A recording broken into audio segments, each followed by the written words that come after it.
bem-vindos a mais um episódio dos Engenheiros da Nossa Geração, o podcast onde a tecnologia encontra a humanidade.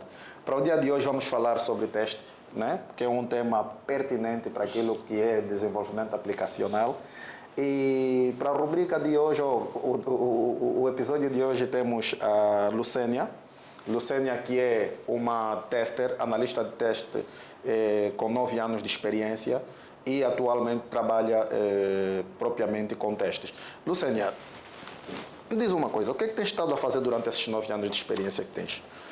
Olá, obrigada em primeiro lugar pelo convite. É um prazer estar aqui a participar desse podcast.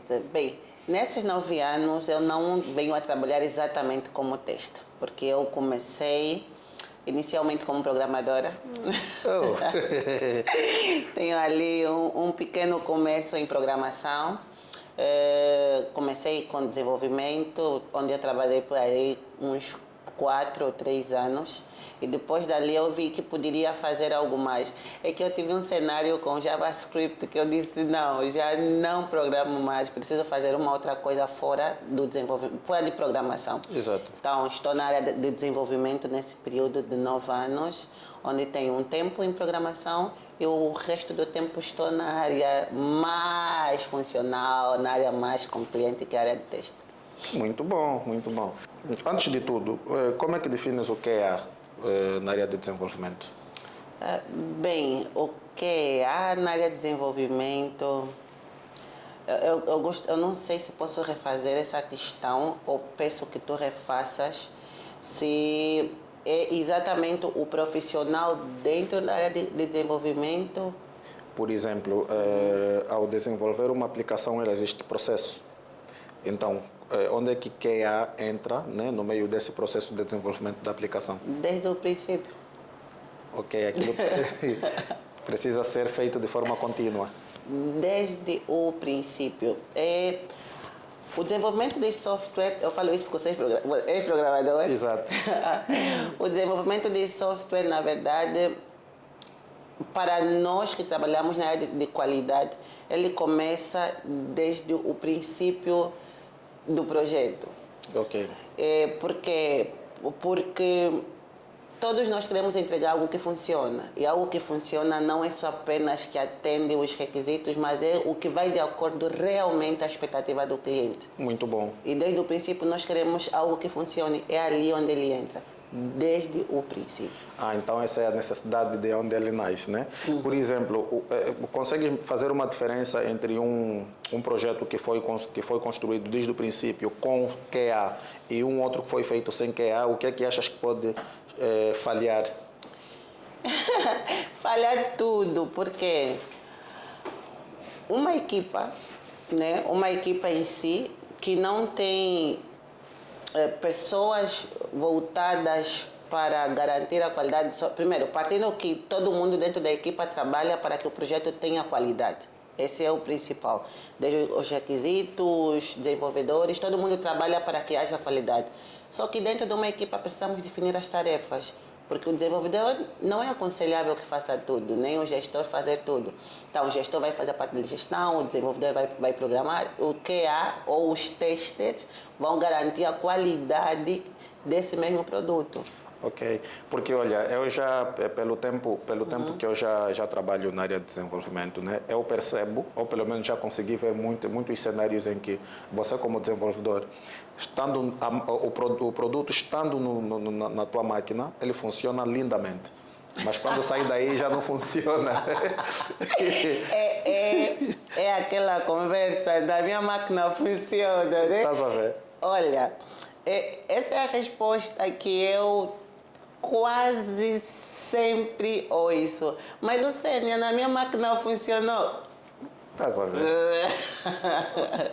E é muito estranho, muito estranho. E você percebe que tens todas as bibliotecas, por exemplo, antes de correres o produto fora da tua máquina, você garantiu de instalar todas as dependências, tudo, mas depois simplesmente não funciona e às vezes a pessoa fica sem perceber. Bem, eu não sou DevOps, eu não sou tipo pessoa que trabalha com as infras e tudo muito mais, mas eu tenho dito assim para meus colegas, eu sou o teu cliente. Exato. Eu sou teu cliente no sentido de que eu não vou usar a aplicação na tua máquina. Para já. Existe uma série de coisas que devem estar a funcionar para que um sistema, um software chegue a funcionar na máquina do cliente. Desde as infraestruturas, as linguagens que vão ser usadas para programar, as bases de dados que vão ser usadas para esse mesmo software. Existe tudo ali um processo. E essa discussão que eu tenho muitas vezes, na minha máquina funciona, e na minha, eu que sou teu cliente, não funciona. Ah, não, isso é constante. Então, olha, na prática, na verdade, eu não entendo muito sobre testes, né? E é o desafio aparecer um desenvolvedor que gosta de testers, porque ninguém gosta desse pessoal. Então, por exemplo, eu gostaria que me dissesses na prática a diferença que existe entre testes unitários, integrados, funcionais, né, automatizados. Ok. Qual é a diferença que existe? Ok, deixa-me tentar ao máximo contextualizar. O que é que acontece? A área de teste é uma área muito boa. Não, Entendendo não é. já o peixe. Não. Mas pronto, estás a falar? Sério? Tá bom. Olha, a área de teste, eu tenho muito gosto de falar da área de teste. A área de teste ela é muito boa porque desde o momento, né, que as empresas passam naquele processo de contratação, aquele processo de a proposta foi adjudicada e tudo mais, efetivamente, quando a empresa diz ganhamos o projeto, né, vamos começar a programar, nós da área de qualidade entramos em ação, as equipas são montadas, falo isso porque eu já passei assim de raspão em algumas empresas onde eu tive a oportunidade de acompanhar todo esse processo. As equipas são montadas, é definido o que é que cada um vai fazer. Quando todos nós temos a missão de, desde o princípio, olharmos que precisamos construir um sistema e esse sistema é necessariamente que tenha qualidade, todos nós trabalhamos com esse objetivo. Tudo é definido, os requisitos vêm, né? Agora eu entendo que é necessário que tenha pessoas separadas também para isso. Os requisitos vêm muito antes de efetivamente começar a programar. Exato. É necessário fazer a limpeza daqueles requisitos. Exato. Isso para mim é crucial. Sim. Fazer a limpeza dos requisitos para que se construa, e na área de teste, nós temos o nome, mais para lá vou falar o nome disso, nós temos feito a limpeza dos requisitos, aí faz-se as histórias, cria-se as histórias que vai ser desenvolvida. No Trello, no Gira, o que for. O que for. E depois, com os requisitos, nós começamos a fazer teste. Já? Já. Não, você tem que me explicar bem isso, porque essa parte em particular eu não sabia. Sério? É isso que... Por que eu digo que os testes é uma área muito boa? Porque desde os requisitos chegaram até nós começamos a fazer os testes desde o momento que nós estamos a fazer a limpeza desses mesmos requisitos. Exato. Que é o shift left. Boa. Você lê, eu acho que os meus colegas tester também conhecem, que é o Syllabus, que é um manual eu chamo a minha Bíblia, é um manual que eu tenho para quem quer fazer certificações, quem quer ter conceito de teste poder ler. Ele recomenda muito antes fazer testes estáticos. Nos testes estáticos não tem programação, não tem código, não tem execução nenhuma. Olha, isso é muito curioso. Eu, na verdade, não sabia que a partir daquele processo de, pronto, vou dizer de levantamento de requisitos, que é feito normalmente por um PO, não sabia que a partir daí já é necessário o teste. Eu gostaria que falasses um pouquinho mais sobre isso lá para frente. Né? Por exemplo, então, nessa senda, eu gostaria de saber como é que a equipa de teste toma a decisão do que é que deve ser testado. Olha, antes eu não sei se posso juntar tudo isso com a questão anterior. Não pode. Qual é a diferença entre os testes unitários, os testes unitários, os testes de integração, os testes funcionais, automatizados. Olha, e também tem os de carga. Os testes de carga, de estresse. De estresse, sim. Olha, Cada um, existem vários. Garanto-te que existem vários. Falamos só desses que é para não ficarmos aqui o tempo todo. E os mais usuais, além desses que tu mencionaste, tem os testes de exploratórios, os testes de regressão, que são os que mais, e os funcionais, os que mais nós usamos na nossa linguagem diária.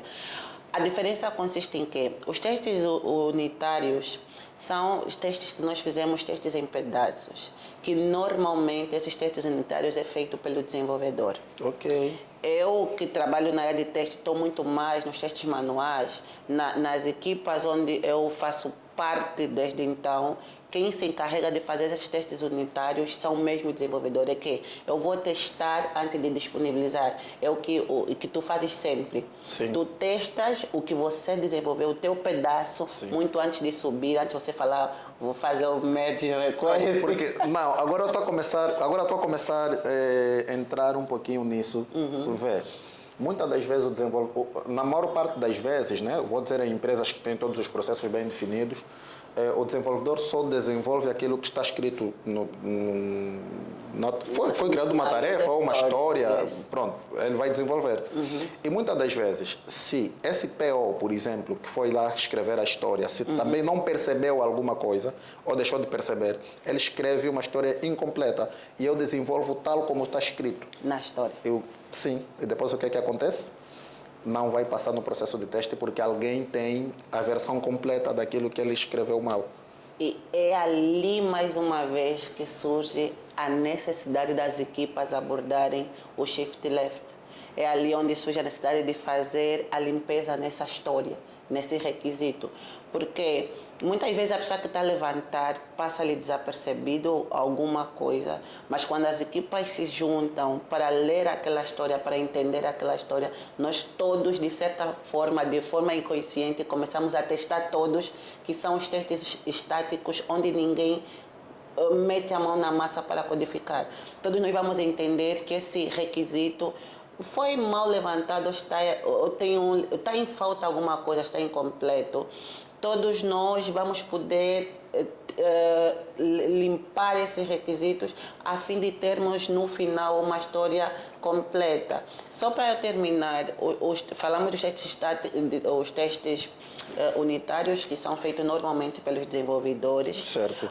Tem os testes de integração, como a palavra já diz, integração, nós integramos aqui vários outros sistemas, é necessário que também seja feito esses testes de integração e muitas vezes nós até usamos as APIs de consumo, uns usam o SOAP, outros usam o Postman ou o Insomnia.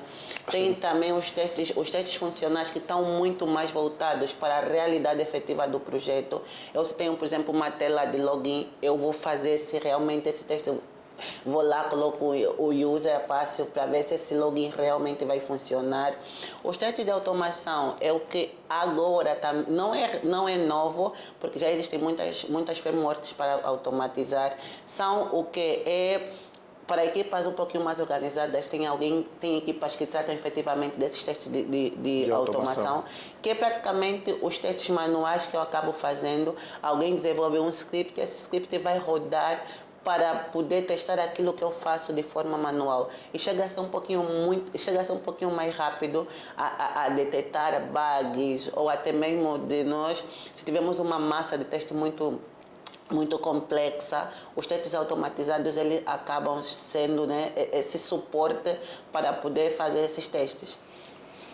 Olha, muito bom. Olha, Lucénia, por exemplo, um dos grandes objetivos do nosso podcast é passar informação para profissionais que já trabalham na área, outros que querem migrar, querem mudar de área, outros que ainda estão na faculdade e também pretendem migrar ou pelo menos ou associar-se a essas áreas.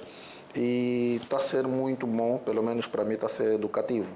Imagino para o pessoal lá em casa, esse pessoal que quer entrar aqui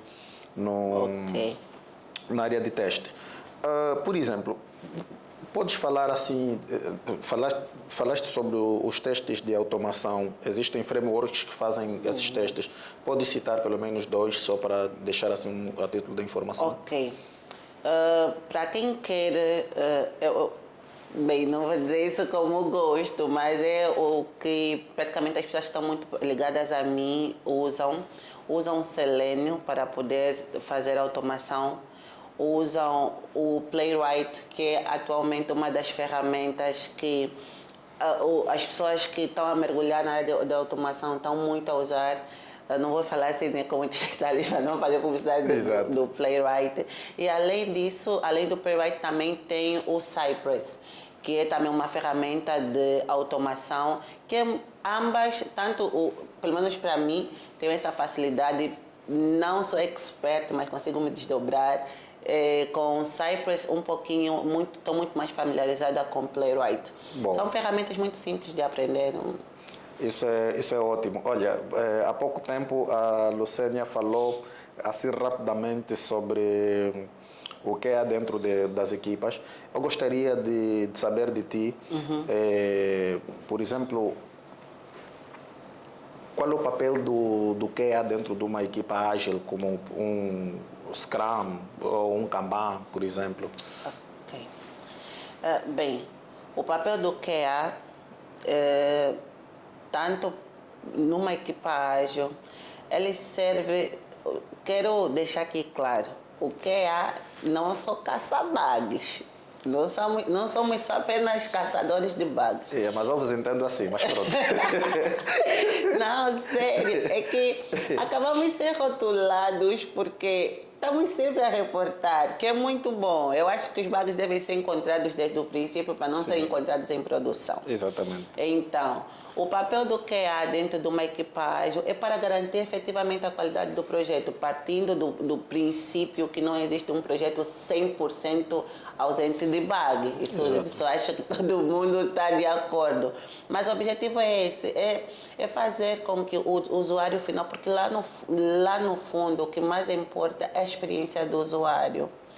É o usuário conseguir aceder a uma plataforma, o usuário conseguir, por exemplo, se registrar, o usuário conseguir fazer o login, o usuário conseguir ir lá pesquisar a sua nota e pesquisar alguma coisa. Exatamente. O objetivo é o usuário final, porque nós às vezes, principalmente os desenvolvedores, quando estão a codificar, é fechar, para entregar, fechar, o mais importante é entregar. Foco nas entregas. Exatamente. Esse é o nosso lema. Foco nas entregas.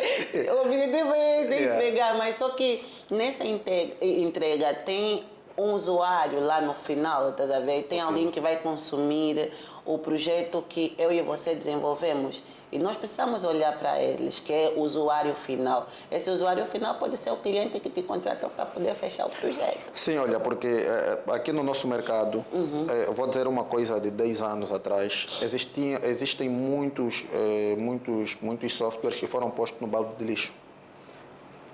Nasceram como uma grande promessa, mas depois chegaram na experiência do usuário, que é isso que estás a dizer, que eu chamo utilizador, você chama usuário, e foram postos no balde de lixo, porque não presta. Você me vendeu uma coisa que nem sequer consigo fazer login. Porque, então acho que aí também o pessoal de teste teve alguma responsabilidade. Sim, olha, o pessoal de teste teve alguma responsabilidade aqui. Eu acho que isso aí tem um paralelo, porque... Sim, porque eu estou fazendo o meu trabalho. Agora, você de teste se vira. Se você encontra bug, me fala. O que acontece? Eu acho que a maior parte das empresas, principalmente as empresas de softwares, aquelas que desenvolvem, todas atualmente, pelo menos de onde eu já passei, algumas empresas de onde eu vim, todas elas querem migrar para as metodologias ágeis. Ok. E há muitas, então, pelo menos de onde as empresas onde eu já passei. Olha, na minha realidade atual, por acaso, também está a se migrar muito para metodologia ágil. Metodologia ágil, sabe por quê? Exato. É que antigamente na metodologia tradicional era, tu fazes um sistema, por exemplo, um sistema de gestão. Exato. Até o final, o sistema de gestão, até o final, você não vai ter nada para o teu cliente ver. Você vai começar, vai desenvolver, vai entregar. Os bugs vão encontrar lá no final. E, bem, você vai perder tempo. E depois entregas, desligas os telefones. Todo mundo desaparece. Todo mundo desaparece. Mas o que acontece?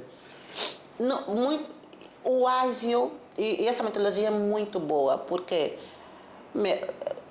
programador, faz-me um sistema de gestão, um sistema alguma coisa.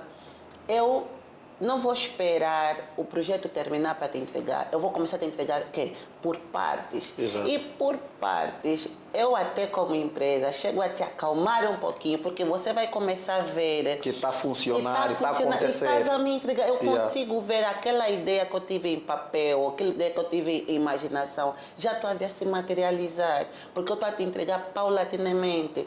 E as equipas onde não têm, por exemplo, assim, equipas destituídas, porque eu hoje, quando olho para texto, eu vejo que é muito mais fácil e para que todos entendamos e consigamos medir a qualidade do produto, quando tem alguém diferente, alguém que não conhece o teu código, testar. Porque você me disse que criaste uma variável que vai armazenar o valor, quando você vai inserir 1 mais 1 vai dar 5. Eu não sei se realmente existe essa variável. Exatamente. Eu só sei que tem aqui um botão onde eu vou colocar 1, 2, 3, vai me dar 5. Exato. Isso é muito bom. Yeah. E nós não somos caçadores de base. Não, de facto. Olha, outra coisa que eu também, isso é uma curiosidade minha e acredito que seja também de muita gente lá em casa. Por exemplo, a comunicação dentro de uma equipa, a comunicação entre o QA, o Dev e o Product Owner. Ok. Como é que é feita essa comunicação? Olha, eu acho, é assim, as equipas precisam velar pela comunicação assertiva. A comunicação assertiva não é deixar de falar o que está errado, mas o Syllabus, que é um manual que nós testers, principalmente muitos agora estão a se preparar muito para as certificações, ele recomenda o quê?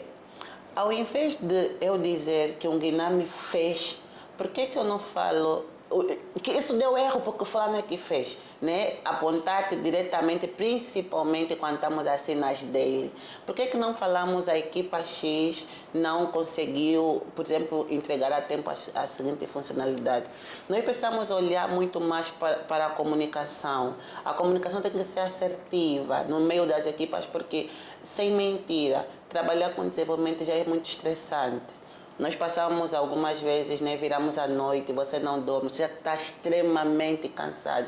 Quando chegas mais na equipa, é mais eu que estou a te apontar, a te acusar. Muitas vezes nós não estamos bem para receber aquela informação. Exato. Acabamos destruindo alguém, talvez porque por um momento não esteve bem, acabamos ferindo ou magoando e a equipa vai perdendo a dinâmica ou a harmonia desse estado.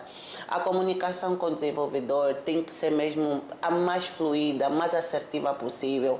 A comunicação com o PO tem que ser a mais assertiva possível e não ter partido, porque tanto o PO, quanto o desenvolvedor, quanto o tester, todos trabalham com o objetivo de entregar um produto que atende às expectativas ou atende às necessidades do cliente. E se nós trabalharmos na comunicação assertiva, onde quem errou, procuramos uma forma de dizer erraste, procurar uma forma, precisamos sempre ter uma forma de poder trazer isso aqui para que a pessoa consiga depois amanhã avançar e fazer outras tarefas, porque às vezes nós todos ficamos bloqueados. Olha, exatamente. Eu até dou um apelo muito grande aos chefes da equipa. Existem 2 tipos de daily. Ou pode dizer, existem vários tipos de daily. Existem aquelas dailies, né, em que interdepartamental, vou dizer assim, né, em que eu sou da equipa de desenvolvimento, você é da equipa de QA, outra da equipa, digamos, de Scrum, né? Aí nós precisamos falar com um pouquinho de mais cuidado. Isso. Mas quando uma daily interna, aí sim nós podemos lutar. Isso já aconteceu em vários projetos, né, em que nós estamos a aparecer para o mundo como sendo uma equipa extremamente coesa, equipa que trabalha, nos apoiamos em tudo, mas aí atrás era muita luta. Olha, tenho colegas aqui que estão a assistir essa hora e eles vão rir quando chegar nessa parte, porque é verdade, nós aí por trás era muita luta, mas para o cliente, olha, para o mundo, nós éramos excelentes. Nunca atrasamos uma entrega, nunca. Mas estás a ver? Lá atrás era muita luta e nos apoiávamos de que modo?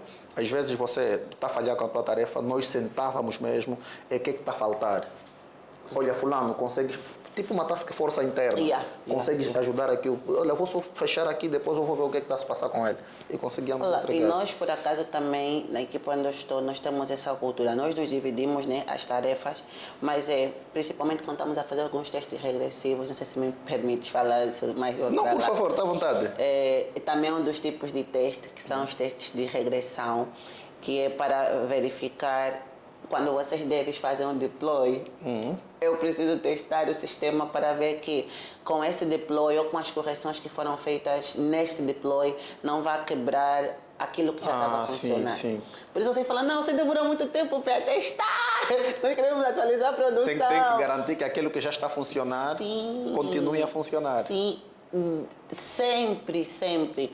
E por vezes nós nos encontramos nisso, né? Que eu algumas vezes não consegui fechar a tempo os meus testes, os tickets que eu estava para fechar, os casos de teste que eu precisava validar. E os colegas vêm, Lucênia, já terminei os meus, qual é a ideia? Precisa de ajuda, te faltam quantos? E nós fizemos quase sempre isso, essa task force interna, onde fechamos tudo. E isso que tu disseste, também quero aproveitar essa deixa, é necessário. Há ocasiões oportunas para falar. E, nós estamos numa daily com mais de 50 pessoas, não vou dizer que o fulano, essa funcionalidade não está, porque ABCD não fez. Cometeu o erro e esse ABCD, sendo que esse ABCD da tua equipa. Isso não se faz. Nem que for da equipa do outro. E mesmo assim não se Olha, faz. ou até podemos dizer a equipa X, não a pessoa. Não a pessoa. Eles, lá dentro eles vão lutar, mas aqui vamos apontar a equipa. Se calhar já queriam te despedir, não aproveitar. Já queriam te despedir. Vamos aproveitar essa ocasião que... Não, Guilherme fez. Guilherme vai ser despedido, estragou o projeto. Não faz isso. Não partilho dessa opinião. Então, desafios comuns. Que eu enfrento no meu dia a dia? Exatamente. Como os deles. A nossa briga é eterna. Essa briga é eterna, nunca vai cessar. Olha, no projeto onde eu estou, eu tenho um colega, eu gosto muito de trabalhar com aquele colega. E eu, por vezes, escrevo no grupo. Fulano, não quero discutir. O nosso grupo tem por ali 40 pessoas, mas todos sabem que é de boa. Um dos desafios que eu já passei, não agora, porque agora já foram muitas feridas na alma, já de certo modo passar num projeto atrás do outro, beber um pouquinho, projetos de construção, saúde, educação, bancários, e acabaram sim, me munindo um pouquinho mais. Exato. E já tipo, o meu DNA está meio munido de algumas proteínas. Mas uma das coisas que eu sinto que muitas equipas ou muitos testers, meus colegas passam, é mesmo os requisitos. Os requisitos, quando não vão de acordo com aquilo que o cliente quer, você estraga um projeto brilhante, estás a ver? Porque o princípio, o princípio dita muito o fim. Sim. Quando o projeto, e nós trabalhamos... Não, para esse contexto é mesmo muito importante. Sim, porque os projetos nós trabalhamos com tempo. Nenhuma empresa ela quer desenvolver um projeto, a não ser que é um projeto que vai incrementando, vai ficar uns 50 anos e vais ganhar, vais faturar com isso. Mas nenhuma empresa quer alocar os seus recursos eternamente numa solução. O que acontece quando os requisitos não são claros, você se sair, que conheces o negócio, amanhã quando entrar alguém, o projeto vai parar. Está ver? O requisito ou os dados do projeto precisam ser claros para que, se um Guilherme amanhã sai, o colega que entrou, quando chegar para ler, chegar para ser enquadrado no projeto e ler a solução, ele precisa ter ideia do que realmente esse produto faz. E nós pecamos nisso. Nós, além dos requisitos, nós não temos documentação. As equipas não gostam de fazer documentação. Olha, eu já entrei em projeto que eu quase morria, porque não tem documentação, a solução. Eu sei que todo mundo está atrolado de tarefas, mas um projeto sem documentação é um projeto sem histórico, é um projeto sem história, é um projeto que se tu ameaças da empresa, a empresa perde. A empresa vai ter que ter os aumentos, porque você não pode sair, porque o projeto, se tu não tiveres, o projeto morre. Eu acho que nesses dois aspectos, eu penso que as equipas tem muito falhado, porque o projeto precisa ter uma história, e a história de qualquer solução está na documentação. Se tu amanhã saíres de onde tu estiveres, o próximo teste, o próximo desenvolvedor, o próximo PO, ele vai vir, ele vai conseguir rebater com o cliente, porque está escrito. Ele vai conseguir programar, porque está escrito. Porque nós precisamos ter documentação. A documentação é a essência, é a história da solução. É nisso que muitas vezes nós falhamos. Ok, bom. Então, Lucênia, há pouco tempo falamos sobre testes unitários, integrados e automatizados. Eu gostaria de saber quando é que, ou seja, vocês definem quando é que faz sentido fazer um teste automatizado. Eu gostaria de saber, por exemplo, no âmbito da construção de um software, quando é que faz sentido, né, criarmos um teste automatizado? Olha, pelo menos das empresas onde eu já passei, existem poucas pessoas na automação. E como tem poucas pessoas para automação, isso dificulta muito automatizar o sistema. Agora, quando é que devemos implementar a automação? Exatamente. Para empresas pequenas ou equipas pequenas que têm poucos recursos, precisa-se pegar em processos chaves. Por exemplo, fluxos muito testáveis, um fluxo que é feito toda hora, quase sempre, um fluxo repetitivo, que tu sabes que quase sempre que tu mexes, você quebra algo, quase sempre que mexe nesse fluxo, quebra alguma coisa. Eu acho que é ali aonde tem que entrar a automação. Mas se for uma equipa com muitos recursos que entendem sobre automação, automatiza tudo. Porque quanto mais automação estiverem a rodar no teu projeto, melhor, porque você vai ter muito mais tempo para poder escrever os teus casos de teste. Porque a área de teste não é só testar. A área de teste não é só abrir a interface, testou e está no final. A área de teste passa por um processo. Olha, não sei se tu sabes disso, mas na área de teste nós fizemos o planejamento de teste. Ah, isso não sabia. Sério?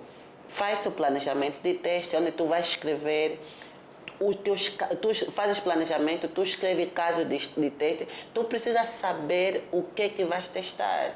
E muitas vezes você faz os casos de testes, o sistema não está a funcionar. O sistema não existe ainda.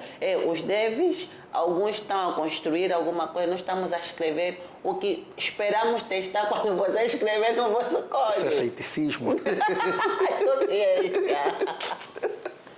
Isso é ciência. Isso é programação. Então, é nisso.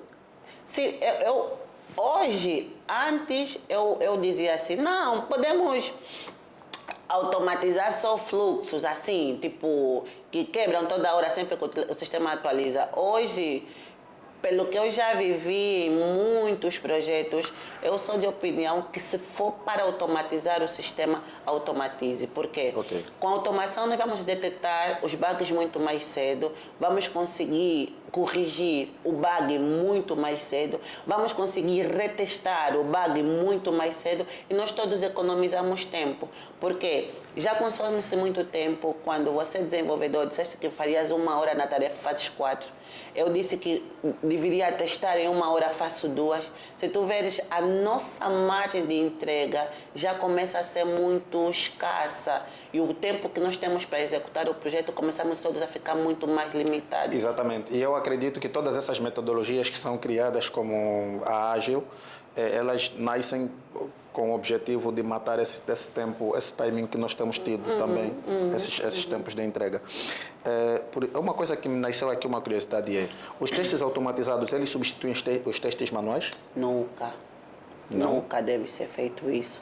Nunca. Nós temos ouvido assim, por exemplo, não, a inteligência artificial, ela vai retirar né, a inteligência artificial, falo dos testes de automação, ela vai retirar os testes manuais? Nunca. Sabe por que nunca? Okay. Porque a automação, ela nunca surge da automação assim, bum, pá. A automação primeiro vem do manual. Porque você precisa saber o que é que você vai automatizar. E para saber o que você vai automatizar, você precisa fazer teste manual. Porque você não sabe se essa variável está mesmo a funcionar. Para você saber se a variável está a funcionar, eu preciso testar a variável a funcionar. E eu já ouço muita gente a dizer assim, não, quem não sabe, por exemplo, automação, não sabe nenhuma framework de automação, vai ser, por exemplo, despedido. Já ouvi esses assuntos. Eu, Lucénia, não partilho dessa opinião, porque você precisa saber o que vai automatizar. E grandes pessoas que automatizam, e eu conheço, convivo, eles sabem, eles todos afirmam que eles precisam, antes de automatizar, precisam testar manual.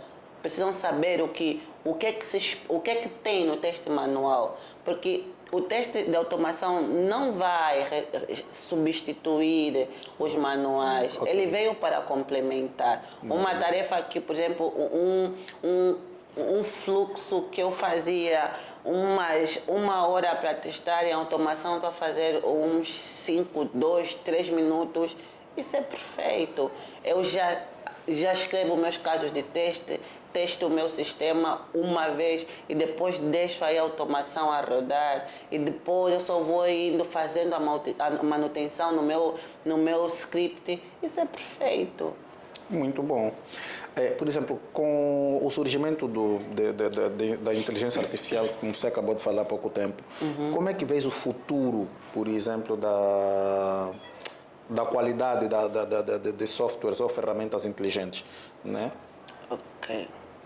Olha, eu sou de opinião que todos nós precisamos de estar informados.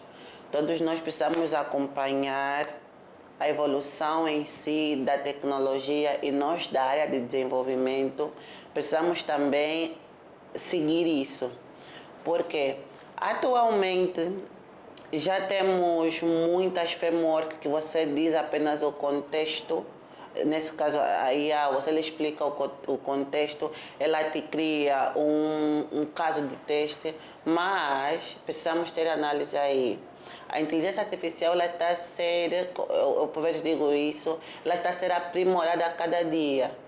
Então, se nós apenas nos retermos na inteligência artificial e não olhar naquilo que os processos que nós ainda fizemos, nós podemos até estragar um projeto que já estava meio avançado. Por exemplo, eu já presenciei caso que o dev não estava a conseguir solucionar o bug que tinha. Colocou no ChatGPT, o ChatGPT lhe deu um contexto completamente diferente. E ele nem leu o código, pegou e implementou. Ele pegou aquele textozinho que o ChatGPT criou, rodou, no lado dele funcionou, ele estragou o projeto, porque você sabe que nós trabalhamos interligado. A tua funcionária, por exemplo, é do create, a minha é do update. Exatamente. Estragou o sistema, porque ele fez o quê? ChatGPT lhe deu um contexto completamente diferente daquilo que é o projeto. Copiou aquele código, na máquina dele funcionou. Quando foi para mandar para fazer, eu não sei muito bem isso, o Git pull. Mandou ali o código, estragou o projeto. Sim, olha, é um apelo que eu passo também para pessoas da minha equipa, né? Pessoas que trabalham diretamente comigo. É um apelo que eu dou. O ChatGPT ou qualquer outra inteligência artificial, muitas das vezes ele não conhece o contexto para o qual você está lhe perguntar alguma coisa. Exatamente. Então ele não conhece a história. Mesmo até pessoas que fazem e-mails com o ChatGPT cometem muitos erros. Por quê? Porque você está a pedir uma ajuda o ChatGPT, ele cria textos do nada. Sim. Ele é muito bom nisso. Sim. Então, você está a pedir que o ChatGPT faça alguma coisa por ti, né? E o ChatGPT não conhece o contexto daquilo. O mínimo que tinha de acontecer era conheceres um pouquinho de engenharia de prompt, como agora também é uma área que está em ascensão. Você vai passar um conjunto de inputs, né? Ou vais criar, por exemplo, olha, uma boa prática seria crias aí no chat GPT, crias um histórico de conversa sobre alguma coisa. Sim. E tudo que for sobre aquilo, você põe naquele histórico e o chat GPT sabe do que está a se falar. Sim. Vai Estás começar a ver? lhe dar o contexto. Ele está dentro do contexto, aí ele dá uma resposta mais assertiva. Estás a ver? Um pouco mais, um pouquinho, né, de lá da realidade. Mas tem de ter sempre o olho humano, que o olho humano critica. O chat GPT não. Exatamente. O chat GPT ele pode te dar uma coisa certa. Se tu disseres que está errado, ele fala também desculpa. Estás a ver?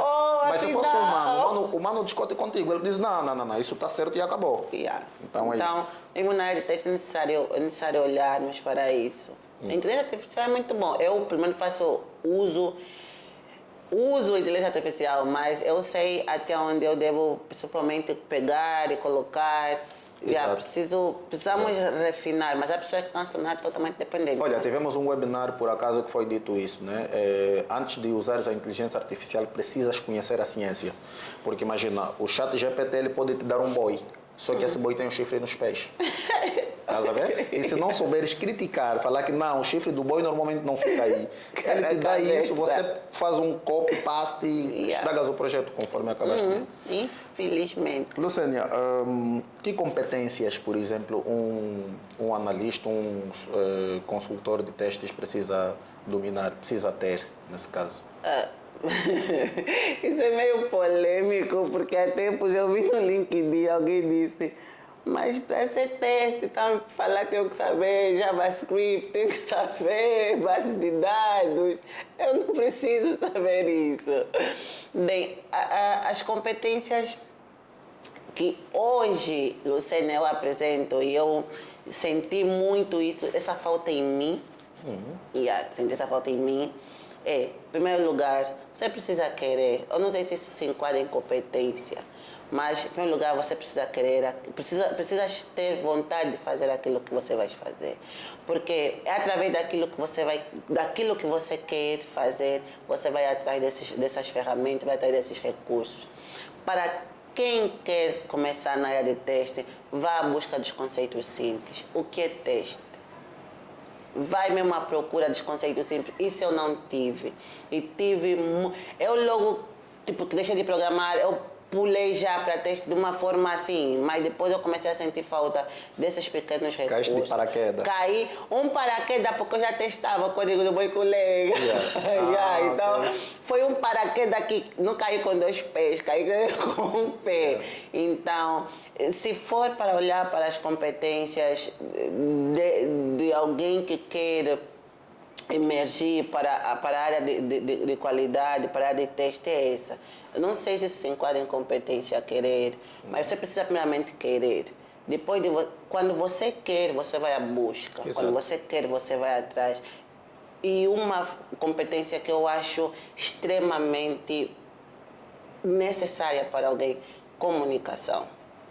Não tens como estar numa equipa e no meio dos leões que são os desenvolvedores, se você não sabe se comunicar com os devs, porque todos nós estamos sob muito estresse e quando tu és alguém que não sabe se comunicar, se não sabe se comunicar, você não vai ter empatia, porque às vezes o colega não entregou a tarefa por N situações, ou dormiu mal, ou o computador, alguma coisa. ou quando ele engoliu o carro. Ou alguma coisa. Mas se tu não sabes te comunicar, não é bom. Eu tenho dito assim, não é bom ser inimigo de dev. E dev não pode nunca ser inimigo de dev. Olha, a briga do dev e o tester, aquilo é natural, sabes o porquê? Porque, vê, você tem o sistema na tua máquina a correr no teu ambiente local, a correr lindamente. Aí aparece um cara, tester, do céu, que consegue olhar e te fala, olha, aqui isso é erro, isso é bug, isso é bug, isso é bug. Você fala, como? Eu não previ isso. Tá sabendo? Então, e nós somos... Gera uma raiva, tá vendo? Não, essa raiva é momentânea, porque do mesmo jeito que você tem raiva quando nós encontramos, também você tem raiva quando não soube, fizemos aquele teste interno entre nós, funcionou. Você fala, muito obrigada. Eu tenho um colega tester que uma vez olhou para uma aplicação que nós fizemos, recentemente até para um cliente. Ele chegou, fez todos os testes e não reportou nenhum bug. Nós falamos, esse colega está doente, alguma coisa não está certa. Porque ele é chato, ele é caçador, não ele chamamos de caçador. Ele é chato, ele caça mesmo. Olha, chegou na nossa Scrum, olha, ready to deploy. Isso está pronto para subir. Nós nos olhamos assim, como? Não tem nenhum bug. Fala, não, você viu bem, você não está com febre. Disse, não, está tudo bem. Olha, foi... Nós temos um colega, sempre que está para se fazer um deploy para a produção, nós temos que ter acessos ambientes. Ele me pergunta, Lucênia, é mesmo para fazer deploy? Eu falo, pá, tem bugs. Ele falou, não, eu só estava esperando que você dissesse isso. Tem bugs, pá. Mas esses bugs não são impeditivos. Pode subir para a produção, não. O dia que a Lucena dizer que não tem bug, está doente. Mas o objetivo, na verdade, é sempre esse. É não deixar que seja o cliente final a utilizar. Sim. Eu utilizo aplicações. Eu começo a rir o bug dos outros. Sim, porque se for o cliente final, ele vai falar, essa aplicação não presta. Sim. Quem é a empresa que fez isso? Olha, não quero mais isso aqui amanhã. Olha, tivemos uma experiência dessa. Não, na verdade, não fui eu na primeira pessoa, né? Foi uma história contada por um amigo meu, em que eles usavam o Odoo. E eu disse, olha, o Odoo ele pode ser um excelente aliado, caso tenham bons técnicos aí por trás a dar suporte, e pode ser também um excelente inimigo.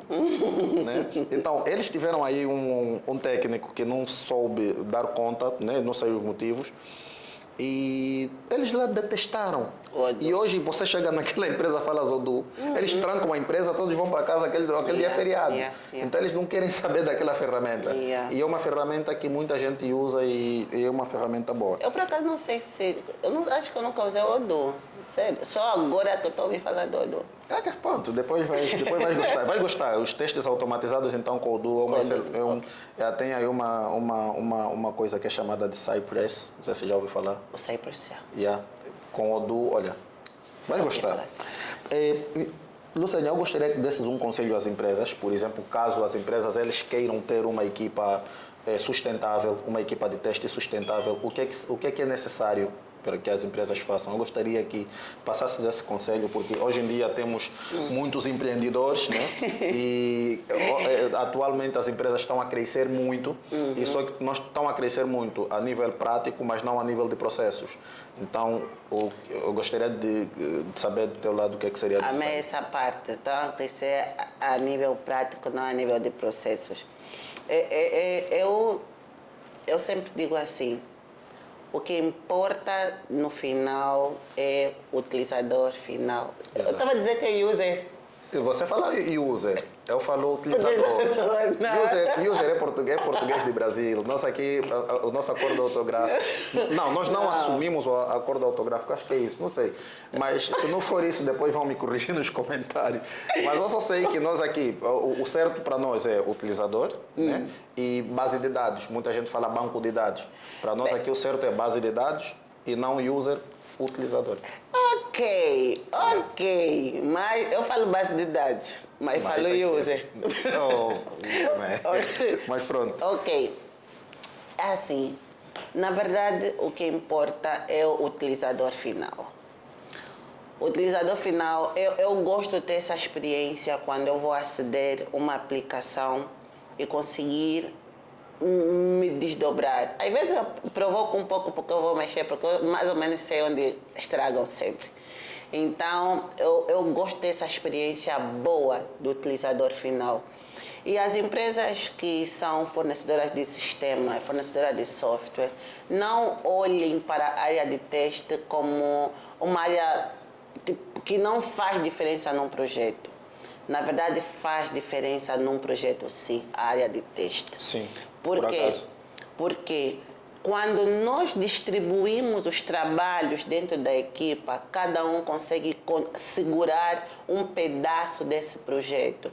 O PO vai trabalhar com o que ele tem que fazer, o desenvolvedor vai codificar o que deve fazer e ter pessoas que vão se encarregar de medir a prontidão do sistema. Também esse grupo de pessoas vai se responsabilizar por fazer.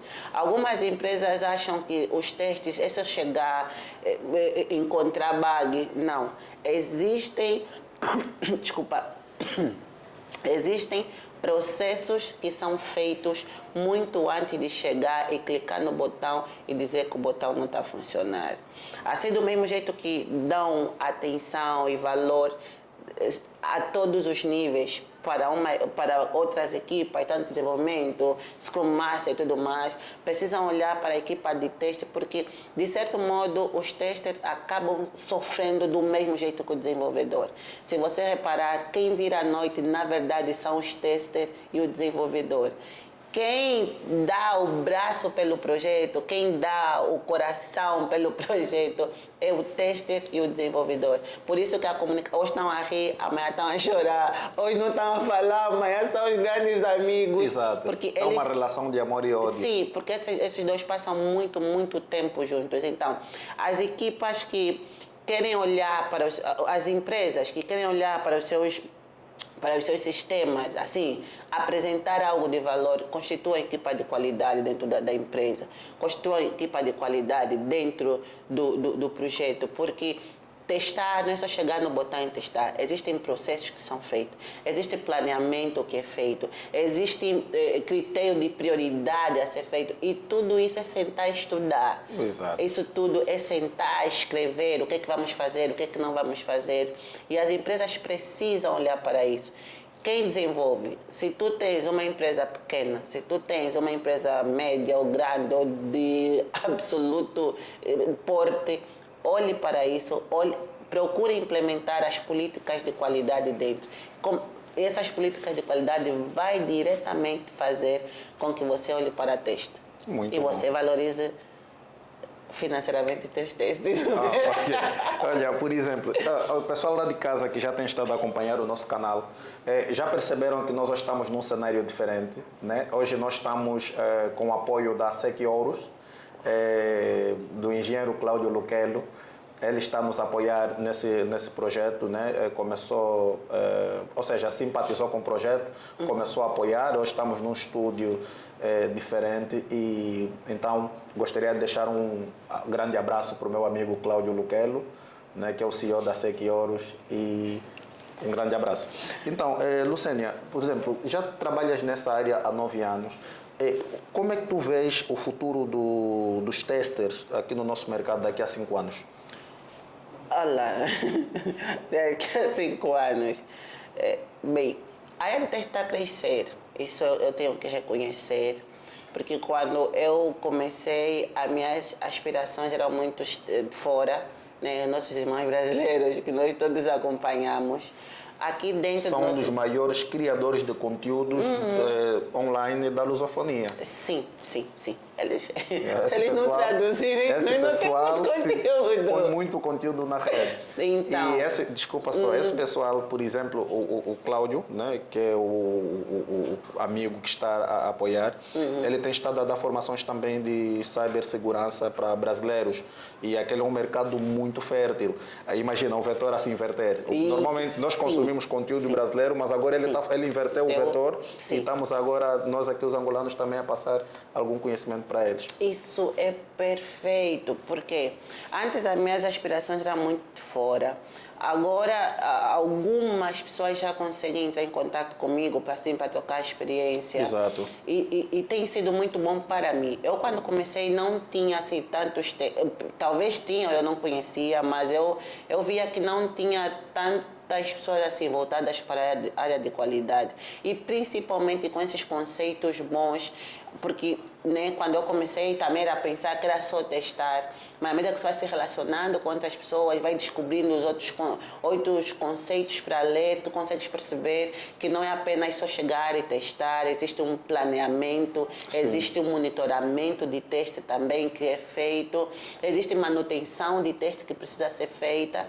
Então, o nosso mercado daqui a 5 anos, eu penso que ele vai progredir, porque já temos muitos recursos nacionais a investir, a se certificar, inclusive, na área de teste. Daqui a 5 anos, nós vamos ouvir falar muito desses profissionais capacitados. E eu acredito, se continuarmos assim, um dia também mudar os garimpos para o pessoal do Brasil. Boa. Então, lá, deixa um conselho aí para pessoas que queiram pronto, migrar para esse ramo profissional, né? Pessoas que estão a sair agora da faculdade, pessoas que estão no desenvolvimento agora, mas que pretendem migrar também para a área de teste. Então, gostaria que deixasses um conselho para esse pessoal. Ok. O meu conselho é muito simples. É muito simples. A área de teste em Angola, ele tem futuro. A área de teste tem futuro. O que acontece é que muitas pessoas pensam que chegar para teste é só testar e nada mais, é só abrir a aplicação e começar a testar. Existe um raciocínio lógico a seguir também na área de teste. Existem processos que é necessário que sejam feitos para que o teu teste realmente traga aquilo que é esperado, que é identificar bugs antes do utilizador final encontrar. Porque a pior coisa que existe para nós testers, eu acho que também para qualquer equipa, é em produção disserem que não, isso não está a funcionar, aquilo não estava a funcionar.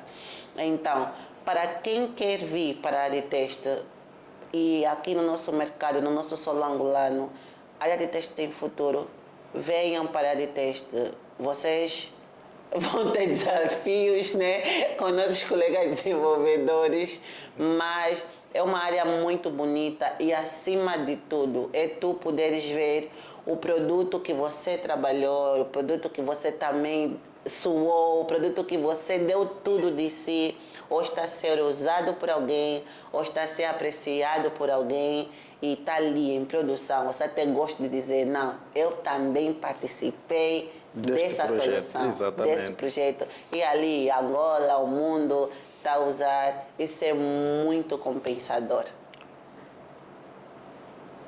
Ok. Luciana, por exemplo, gostaria que falasses também, deixaste também um apelo para pessoas novas, né, que trabalham com a área de testes, sobre os erros mais comuns, de que forma que eles podem evitar esses erros, né? De que forma que eles podem contornar esses erros, os erros mais comuns na área de testes.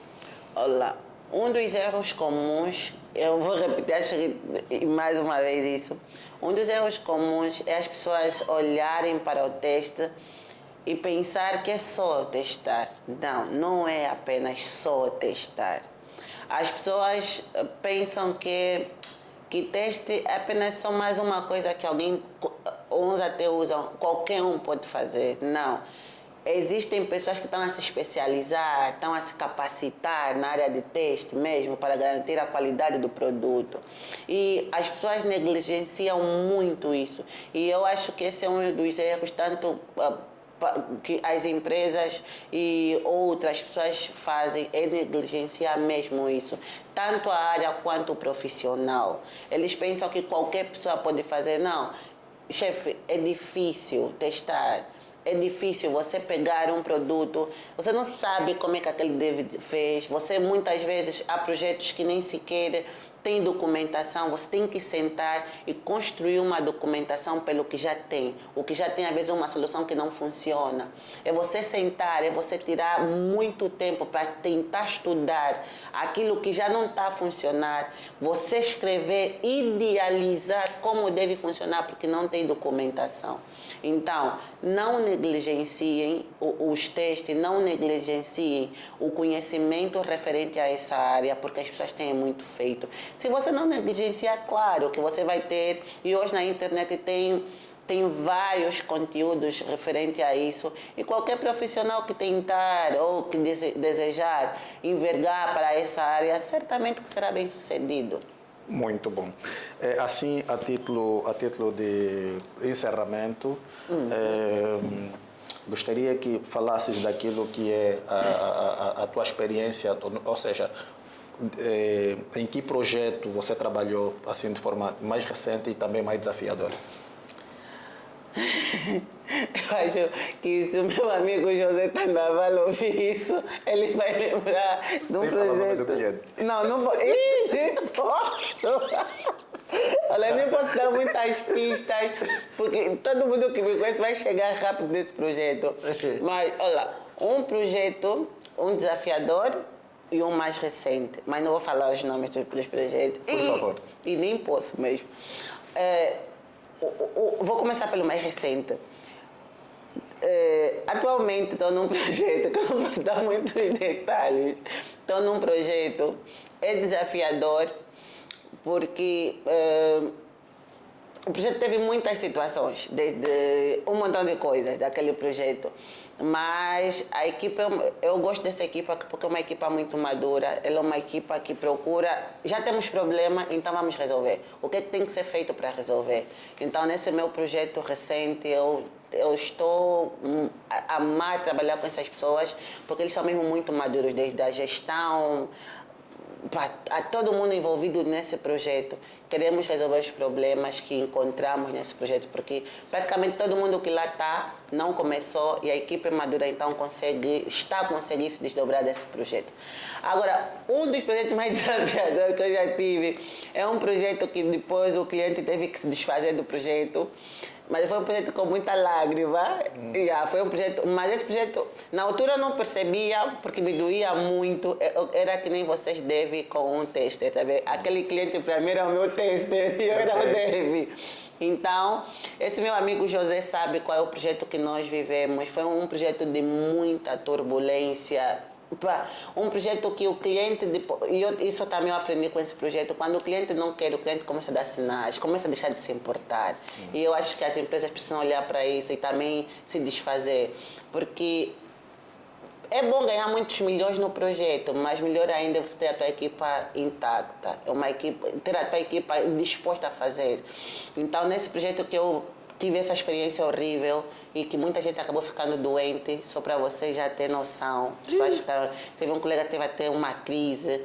Então, o projeto deixou de ser saudável. Mas o cliente não quer saber. Você deu crise, estás no internado, entrega. Faz o deploy. Quer saber? Ninguém quer saber. O cliente quer entrega. Meu irmão. Está internado, está com o computador, o senhor aqui está a entrar e está a fazer entrega. Então, depois a comunicação já estava a ser mais fluida na equipa e todo mundo. Então, esse meu projeto antigo, não muito antigo, mas antigo, e esse projeto deixou-me assim, trouxe-me muito aprendizado, apesar que na altura eu não podia ouvir aquele nome, eu não podia ver o telefone a chamar, eu não podia... Pegavas no carro e ias embora. Não, nunca fiz isso, porque eu me despedi, mas se eu pudesse, eu deveria fazer. Mas apesar de tudo o que aconteceu, foi um projeto de muito aprendizado para mim, acredita. Eu tenho que escrever um livro sobre esse projeto. Aprendi muito, desde o desgaste do cliente, os sinais que você pode ter de um cliente quando está gastado no projeto, a equipa gastada. Aprendi muitas técnicas de teste, além daquelas que eu conheço. Apesar de todo o mal que aconteceu, as coisas boas é aquilo que eu aprendi na solução. Muito bom. Então, é isso. Okay. Então, Lucênia, muito obrigado pela tua participação aqui no nosso podcast, né? Esse é o podcast onde a tecnologia encontra a humanidade. Engenheiros da nossa geração. Mais uma vez, obrigado a toda a gente que nos assistiu, ficou conosco desde o princípio até ao fim. Gostaria que partilhassem esse vídeo para conseguir alcançar o maior número de pessoas, né? Pessoas não só de testers, mas pessoas também que se interessem por tecnologia e queiram aprender, de facto, as tecnologias que nós usamos aqui em Angola e não só. Então, mais uma vez, muito obrigado a todos. Obrigado ao Cláudio Luquelo, né, que é um irmão de longa data e que agora também está a apoiar o projeto. Para o próximo episódio, eu acho que vocês já vão ver aqui alguma coisa sobre o que ele faz da vida para sobreviver. Então, estamos juntos. Até já. Até já.